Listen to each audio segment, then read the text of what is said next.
A couple of months ago, we were able to try out the Triumph Bobber Black, a bike that I absolutely loved for no other reason except that it was really ridiculously good looking. Now imagine if they came out with a bike that kind of looked like that, but had a bigger tank, a much more comfortable saddle, and a seat for a pillion in case you wanted to go out on a date. I give you the 2020 Triumph Speedmaster. It's time to go beyond the ride.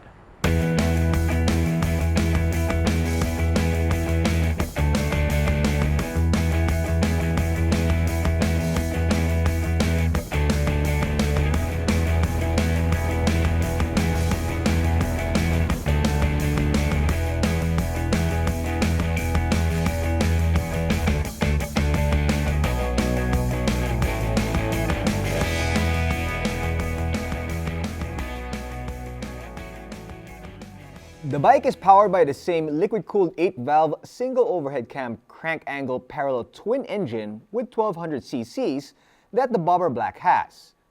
This bike also makes 77 horsepower at 6,100 RPM and 106 Nm of torque at 4,000 RPM. Stopping power is provided by twin 310mm disc Brembo 2-piston floating calipers at the front, and a single 255mm disc Nissan single piston floating caliper at the rear, both with ABS. Keeping bumps at bay, KYB 41mm forks up front and a KYB monoshock with linkage and stepped preload adjuster at the back. The front tire is 130 by 90 and the rear 150 by 80, both on 16s. Now if all of that sounds similar, it's because I pretty much said the same thing on the Bobber Black video, and you can check that out by clicking right there. Here? Anyway, somewhere there. But this is still a different bike. Yes, it does have the Bonneville DNA and Bobber influence. However, this cruiser has a more modern setup. It has fender struts that holds the rear fender in a fixed position above the back hoop. That's why this is pretty stiff, which allows you to put the seat for the pillion, which is also kind of hard. Now, if you want the more Bobber look, you can take the seat off as well as the grab rail. The tank capacity is 12 liters. That's 3 more than the Bobber. The dash is an LCD multifunctional instrument pack with analog speedometer, odometer, gear position indicator, fuel gauge, range to empty indicator, service indicator, a clock, traction control status display, and a few more stuff that gives you all the information you need. It also has 2 riding modes, rain and road. The seat height is 709 millimeters. I am 5'6" for reference, and as you can see, flat foot on the ground, that's the position of my legs, which gives shorter riders a lot of confidence when they take this out on the road, despite its dry weight of 245.5 kilograms. It's not light at all.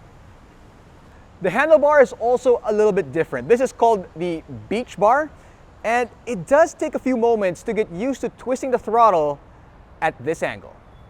Now, something else that you probably need to get used to, especially if you're not familiar with cruisers, are the forward controls. Usually, the foot pegs are around here or maybe back here. But on cruisers, it's up here in front. Now, because you're nice and lazy back here, and then the controls are over here, it is quite laid back, kind of like you're getting a mani-pedi. Let's do a quick sound test.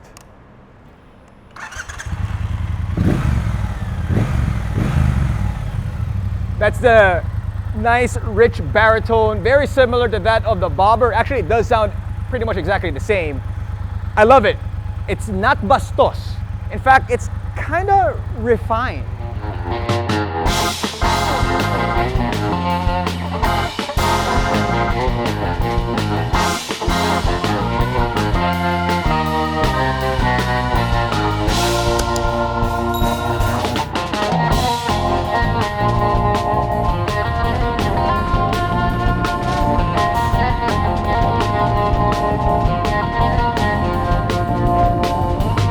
Okay, right off the bat, when you sit in the saddle, the first thing I noticed that the seat is really comfortable.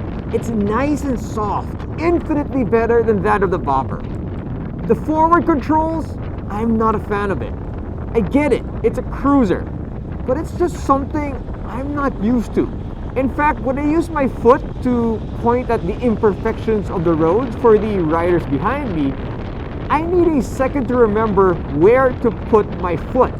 I kind of need to look for the peg, and God forbid you forget where it is and mistakenly put it somewhere else. That could be extremely disastrous. It does ride really well on the expressway, but again, because of where my feet are, I kind of just want to chill and not ride at a really quick pace. Well, it is a cruiser, so you're technically supposed to just cruise on it anyway. Now, I did take this bike to Batangas, and it was a little difficult to keep up with the bigger bikes I was riding with. Then I realized, you know what? Just enjoy the ride. Relax. Put up your feet and chill. That's when it became a really enjoyable ride. Maybe a windscreen would have been kind of useful, but in my opinion, that's minus pogi points. Now, riding in the city is okay. You can filter the bike fairly well, despite a feeling of being a little awkward at times, partly because of where you put your feet. Now, I had to reprogram my mind that instead of what I'm used to, being where the foot pegs normally are, sometimes they're a little bit rear set, this one's in front, and that's just something that you have to get used to on this bike. Now, I was talking to a friend of mine, and he called this bike his endgame bike. A motorcycle he would have until he can't ride anymore. Honestly, I was kind of surprised because usually people would choose a big adventure bike for that. But he made a great point. He said when he's older, he wouldn't want to struggle with a huge bike.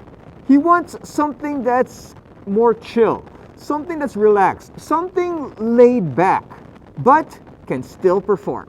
This really has got to be one of the most comfortable motorcycle seats I've ever sat on. It really, really might be.